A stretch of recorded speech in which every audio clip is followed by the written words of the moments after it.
Howdy folks, and welcome back to World of Warships with Rear Admiral Jingles, and today's video is going to be examining the current state of the game in light of the very recent aircraft carrier rework patch 0.8.0. Now, before we get started, I was anticipating this video being a bit heavy on the doom and gloom, where I was going to be listing the major problems with current aircraft carrier and counter-aircraft carrier gameplay in World of Warships as I see it. But I was going to try to at least be constructive and offer some suggestions and potential solutions to the current issues. However, just as I was recording this video, World of Warships announced on Reddit that there's a hotfix on the way, which is going to address most, if not all, of the issues that I'm going to cover in this video. So there is a ray of light on the horizon. So what exactly are these issues that we're talking about? Well, primarily, if you're not playing an aircraft carrier, you're playing a destroyer, a battleship or a cruiser, the chief complaint seems to be the wild inconsistency in effectiveness of their anti-aircraft fire, regardless of whether or not they're running a full anti-aircraft spec'd AA cruiser with defensive fire up and with their sector AA fire reinforced on the side of incoming aircraft. I read a comment from one player who complained that he was getting dropped by torpedo bombers every 20 seconds for a full 15 minutes of a game. During that game, his anti-aircraft guns did 118,000 damage to the attacking planes, yet he only shot 20 of them down because just as they were about to die, the entire squadron seemed to vanish. And I have absolutely no doubt that he is not exaggerating, and that in fact is exactly what probably happened. And there are a couple of reasons as to why this is happening. Now, pay careful attention to Dr. Kaput here, launching torpedo attacks against enemy ships in his Tier 10 Japanese aircraft carrier, the Hakuryu. Those big bursts of flak. What's happening there is your long-range anti-aircraft gunners, and remember you have no direct control over where your crew are actually aiming the fire from their anti-aircraft guns. But those bursts of flak are coming from the long-range anti-aircraft guns on board the ships. And what the gunners are actually doing is that they're looking at the course and speed of the incoming aircraft and they're estimating where they need to fire for that flak to hit the enemy aircraft, providing they maintain the same course and speed. And it hasn't taken very long for aircraft carrier players to figure out that it's actually relatively easy to avoid the majority of those flak bursts, providing they're not maintaining the same course and speed. Now, this was actually quite a deliberate decision on behalf of Wargaming. The idea was that an aircraft carrier player was going to have to make a choice. Is he going to stay on target to ensure maximum ordnance actually hits the target, in which case they're going to eat a lot more flak, or are they going to maneuver to attempt to avoid the flak, which would save the aircraft, but which would result in far less hits on target? That was the idea. Unfortunately, it hasn't quite worked out that way, for a couple of reasons.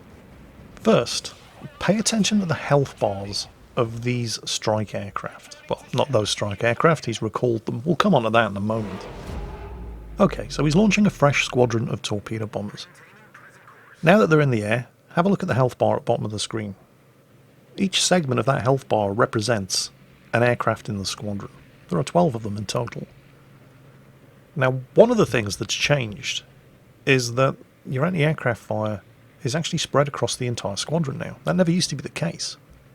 If you remember previously, every time you saw the health bar of an attacking squadron deplete, that represented an aircraft being shot down. It wasn't particularly realistic. If you think about it, what it meant was that your flak gunners were pretty much targeting one aircraft from an incoming squadron at a time. What's happening now, they're all taking damage because they're all flying into the flak, and that's more realistic. But when you take that into account with some other new aircraft carrier game mechanics, it has some unintended consequences. Now watch the health bars of these torpedo bombers. That strike element was taking damage, but managed to get its weapons away. It peeled off and it's returning to the carrier. You can see them flying away in the distance. They are now 100% immune to anti-aircraft fire. They should have been shot down. This is now the last strike element in the squadron, and they're heavily damaged. They've taken so much cumulative damage so far that one of them has just been shot down, but they get the torpedoes away. Dr. Kaput instantly presses the F key to recall them as well. They are now immune to damage while returning to the carrier. Do you remember the comment I quoted earlier from the player who claimed that he was being dropped by torpedo bombers every 20 seconds for a full 15 minutes, did 118,000 damage to enemy aircraft during the course of the game and only shot 20 of them down. This is why it's happening. It's not because there's anything wrong with your anti-aircraft fire. Well, it is, but we'll come on to that in a second. It's because the aircraft carrier players are watching the health bars. Providing the health bars are green, it's no problem. They'll continue the attacks. But the second they start to turn orange, or heaven help us, red, and they're in danger of starting to lose aircraft, they just press the F key. Recall the aircraft. They take no further damage. They're straight back on the carrier, and because they haven't lost any aircraft at all during the course of the battle, they've got a full squadron ready to go. There it was again. Lining up for the final attack run, suddenly lost 2 aircraft. Nope, pressed the F key, recalled the survivors. It makes a bit of a mockery of the aircraft regeneration mechanics, because what's supposed to be happening is that the aircraft engineers in the hangar are trying to replenish the squadrons on the flight deck ready to go. And the more aircraft that get shot down, the longer it takes them to get aircraft up from the hangar onto the flight deck. But the aircraft aren't being shot down. So the second these aircraft return and touch back down on the carrier, they're immediately being recycled into a fresh squadron. So there is practically zero downtime for the aircraft carrier player. Here's something else that hasn't worked out quite the way we thought. He's actually cross-dropping that gross occur first with a single squadron. First set of torpedoes launched from ahead. Those 4 torpedo bombers are now on their way back to the carrier. Second set of torpedoes launched from the side. And those 4 torpedo bombers are on the way back to the carrier, and the 3 survivors, he's going to recover those intact as well just by pressing the F key. So you can see why it's possible to do 118,000 damage to enemy aircraft, and yet the second it looks like they're about to actually get shot down, they vanish. It's not that there's anything wrong with your anti-aircraft guns. If you're doing 118,000 damage to enemy aircraft, the guns are clearly working just fine. What's wrong is that the carrier player, because of the way the damage is distributed amongst the aircraft, the carrier player can see by watching that health bar exactly when they're about to lose 1 or more of those aircraft. And if they decide that they don't want to lose any of those aircraft, they don't have to. They just press the F key and recall the squadron intact. Okay, so I said there's nothing wrong with your anti-aircraft fire, it's just the aircraft carrier players abusing the return to carrier mechanic to render their aircraft immune to damage when they decide they don't want to take any more damage. And that's, well, it's certainly a factor, but it's not telling the full story, because it turns out there is actually something wrong with your anti-aircraft fire as well. Those puffs of flak. Those are the things that if an aircraft flies through them, it's going to make a dramatic difference to the colour of the aircraft's health bar. The short and mid-range anti-aircraft auras, they're basically just a sort of damage over time effect. They're continually inflicting damage on the aircraft, providing they're within range of the short or medium anti-aircraft guns. The problem is that it's not a lot of damage, and it's over far too long a period of time. You'll probably find at the end of a battle that most of the damage that you've actually done to enemy aircraft is coming from the short and medium range anti-aircraft damage over time effect. But it's not shooting any aircraft down. It's the big chunks of damage from the big black clouds of flak that's doing a huge amount of damage instantly to any aircraft that fly through them. Those are the things that are actually shooting aircraft down. The problem is, you can dodge those. And sometimes, depending on the aircraft and depending on the target you're attacking, you don't even have to bother dodging them, because either the flak is not strong enough, or the aircraft is so fast that they can afford to take a couple of hits, get their attack off, and then the attacking flight becomes immune to any further damage. It should be getting shot down after taking a battering from the flak bursts, because after they've dropped their weapons, they're still inside the short and medium range aura. But once they've dropped their weapons, they're immune to any further damage. So they're not actually getting shot down. Now, I'm sure many of you are asking at this point the question, why the hell would Wargaming make the decision to A, make aircraft immune to damage once they've completed their attack, and B, give aircraft carriers a button to press to render all of the aircraft immune to damage and return them to the carrier? Well, it was a deliberate decision, obviously, and Wargaming made that decision with the best of intentions. The idea was that since you're moving from a style of gameplay where you're controlling 3, 4, or even 5 squadrons at the same time, to a style of gameplay where you're taking direct control over only 1 squadron at a time, previously 1 squadron or maybe 2 squadrons would complete their attacks, and you just press the F key to return them to the carrier, and they might get shot down on the way back, but you're still busy controlling all of the other squadrons that are in the air. So rather than making the aircraft carrier player sit there twiddling their thumbs while they watch the aircraft return to the carrier in order to get another squadron into the air, they decided to remove the downtime and give them that F key autopilot to press to recover the aircraft automatically and allow them to get another squadron into the air straight away. It was a deliberate decision made to ensure that the pace of gameplay for aircraft carrier players was the same as for everybody else. What I don't understand is why they made the decision that aircraft returning to the carrier on autopilot, whether those be the various different strike elements in the squadron as they each consecutively conduct their attacks, or the entire squadron, by virtue of the carrier player pressing the F key, what I don't understand is why they decided to make those aircraft invulnerable. Because think about it. Previously, aircraft carriers had a very limited number of aircraft, and a carrier could, in theory, and sometimes in practice, have all of their aircraft shot down. They called it deplaning, and it wasn't that unusual to see. But that can never happen now, because, as we've already seen, the hangar crew on the carrier are constantly getting aircraft ready and putting them up on the flight deck ready to go. So carrier players never have to worry about running out of aircraft anymore. In theory, the only thing that they have to worry about is running out of a specific type of aircraft. Because, for example, all of the torpedo bombers in the squadron that they just launched got shot down, which means that back on the flight deck they only have 7 out of a potential 12 in a full squadron ready to launch, which means they have to launch something else, whether that be attack planes or dive bombers instead. The thing is, that's what should be happening. See, the aircraft regeneration mechanics in the hangar and on the flight deck, that's how they're supposed to work. But it only works like that if you get an aircraft shot down, and as we have quite clearly seen, if the aircraft carrier player decides that they don't want to lose any aircraft, all they have to do is press the F key, regardless of how much they may have overcommitted, regardless of how big a mistake they have just made. If they realise they've bitten off more than they can chew, they just abort the attack, press the F key. Aircraft are now immune to damage, and they can launch again with the same type of aircraft in a fresh squadron, and 20 seconds later, they're trying again. This recall of your squadrons using the autopilot was a mechanic that was implemented in order to reduce downtime and keep the pace of gameplay up for aircraft carrier players. But it's being abused by aircraft carrier players to ensure that if they don't want to lose any aircraft, they don't have to. And so naturally, if players can abuse the system, they will abuse the system. And you can't really blame the players. That's the way the system works. Or it does for now. World Warships announced on Reddit yesterday, in fact just as I was recording this video, the first CV rework tweaks and changes.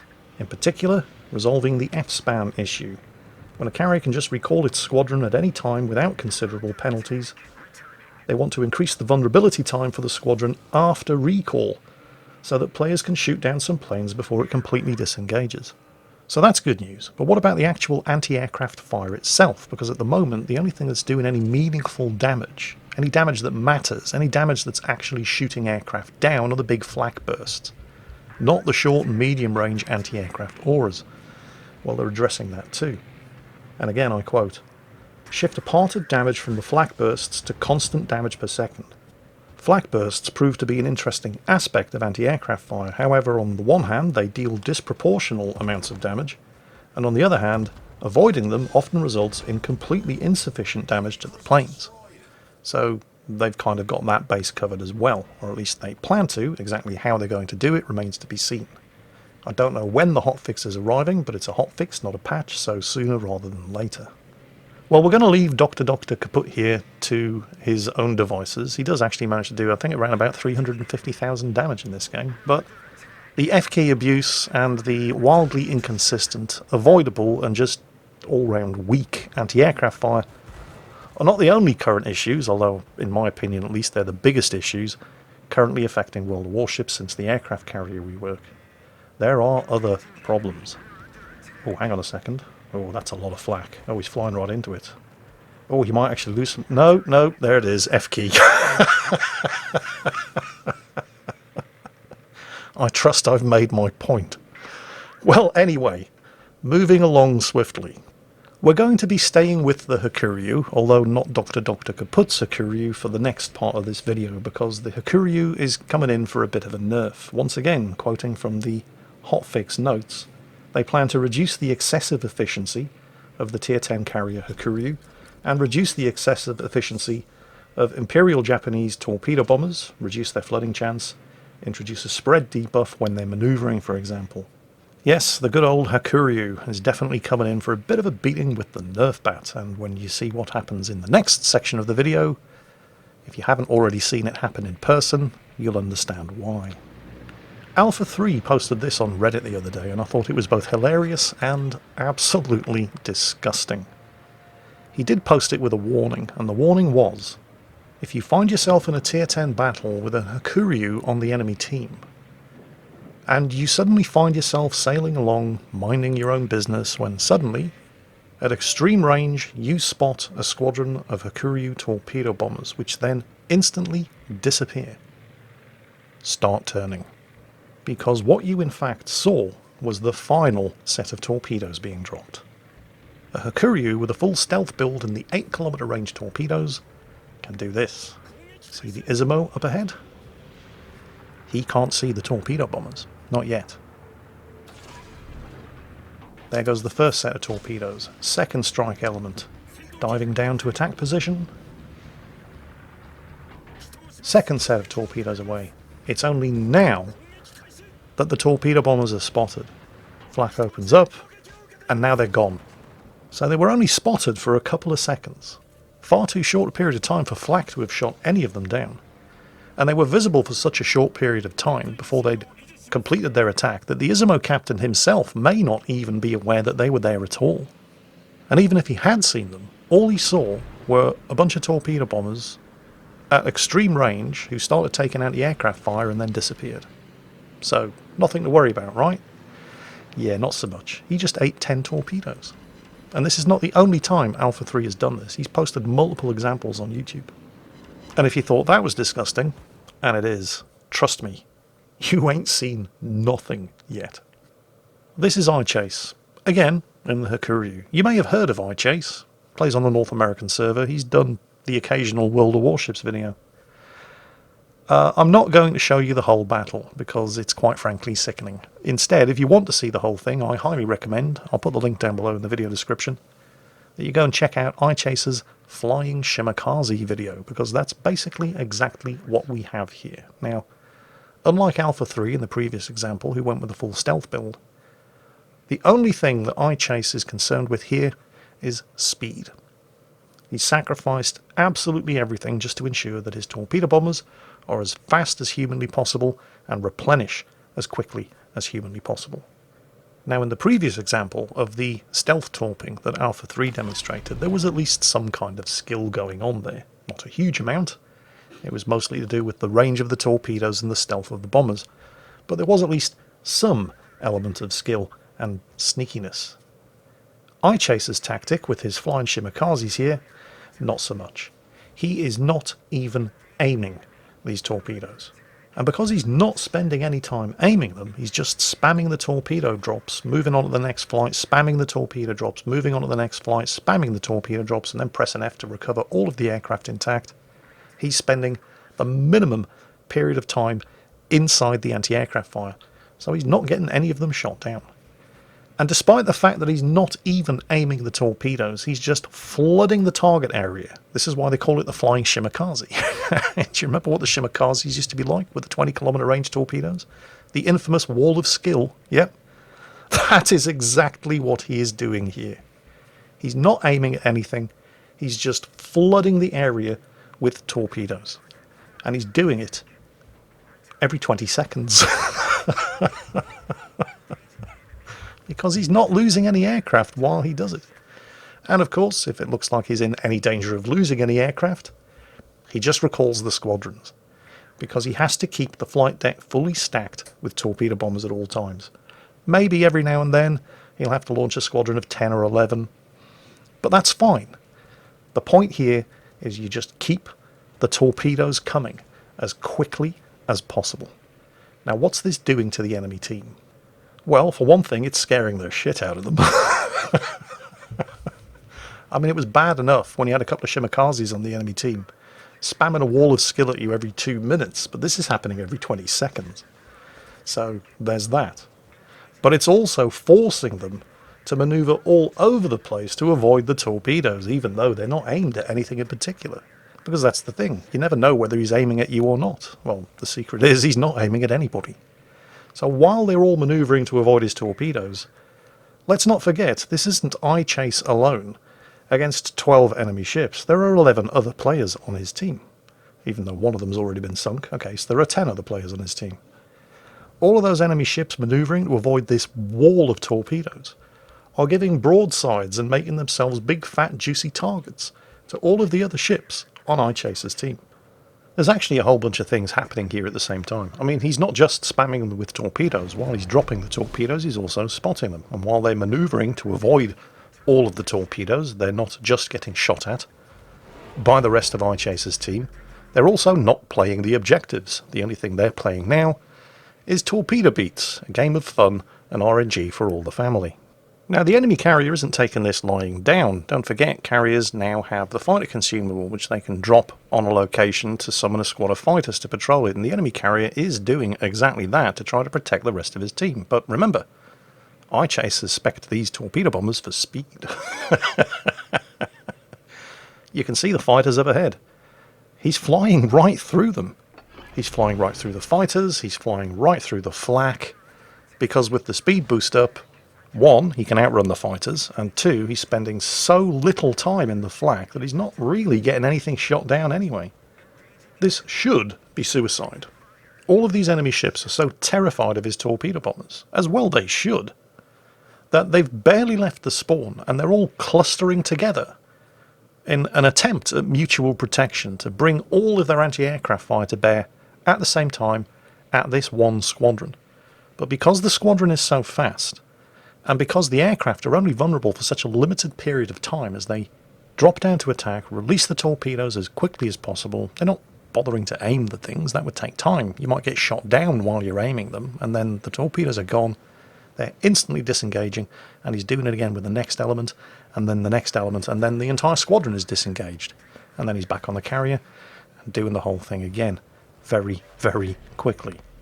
And so all of these enemy ships, they're now clustering together, and their anti-aircraft fire is almost completely ineffective, and all they're really doing is, because they're packing themselves so tightly together into one area, they're making it more likely that these unaimed torpedoes are actually going to hit something. So at some point you have to expect that the enemy team are going to realise, hang on, this just isn't working. I mean, our anti-aircraft fire is a joke. Sticking together for mutual protection is of no benefit whatsoever. His aircraft are so fast that they're not vulnerable for long enough to get shot down, so it's every man for himself, boys. And of course, once the enemy team does that, well, what happens to isolated and vulnerable targets cut off from the rest of the pack? They get sunk, don't they, boys and girls? Now, what I find particularly ironic about this, and the irony wasn't lost on iChase, he did this to make a point, and I think the point was very well made, was that one of the major reasons why Wargaming went ahead and reworked aircraft carriers in the first place was that a particularly good aircraft carrier player had such a disproportionate amount of power in their hands and was able to influence the outcome of the battle to a degree far in excess of that of any other player on the team, regardless of how good they were in a destroyer, cruiser, or battleship. Now, bearing that in mind, ask yourself 2 questions. How good do you have to be to just spam your torpedoes in the rough direction of the enemy team without even aiming them? And how much do you think this tactic influenced the outcome of this battle? Because this is so easy, even I could do it. Yeah, 234,000 damage with torpedoes that he didn't even aim? Is it unsurprising that not everybody is entirely happy with the aircraft carrier rework? And we're not just talking about stuff like this. We're not talking about the stealth torping Hakuryus that already have 8 torpedoes on the way before you even see them. It's everything, all in combination. It's the F key abuse to render your aircraft invulnerable, so carrier players don't have to lose any aircraft if they don't want to. It's the piss-poor performance of anti-aircraft guns, with far too much emphasis being placed on the big flak bursts, which are entirely dodgeable. And I haven't even covered the issues that destroyers are facing against rocket attack planes. But all of these things combined have, how can we put this? They've made the initial rollout of the aircraft carrier rework somewhat less than 100% successful. I think that's probably the politest way I can put it. However, all of these issues and more are covered and addressed in the notes for the hotfix that Wargaming are rolling out. Well, I don't know exactly when, but it's a hotfix. It's not a patch. So likely to be days rather than weeks. Now, of course, how effective this hotfix is going to be remains to be seen. They may get it right. I certainly hope so. They may not go far enough. They may go too far. We'll just have to wait and see. At the very least, it's gratifying to see that the very issues that the community have been flagging up since the carrier rework went live are the issues that are being addressed in the hotfix. And I'm sure many of you, are eagerly anticipating that hotfix. Let's hope they get it right. And that's it from me for today. I hope you enjoyed it. I hope it's informed you as to what's actually going on in World of Warships at the moment, and do let me know what you think down below in the comments. Until the next time, as always, take care.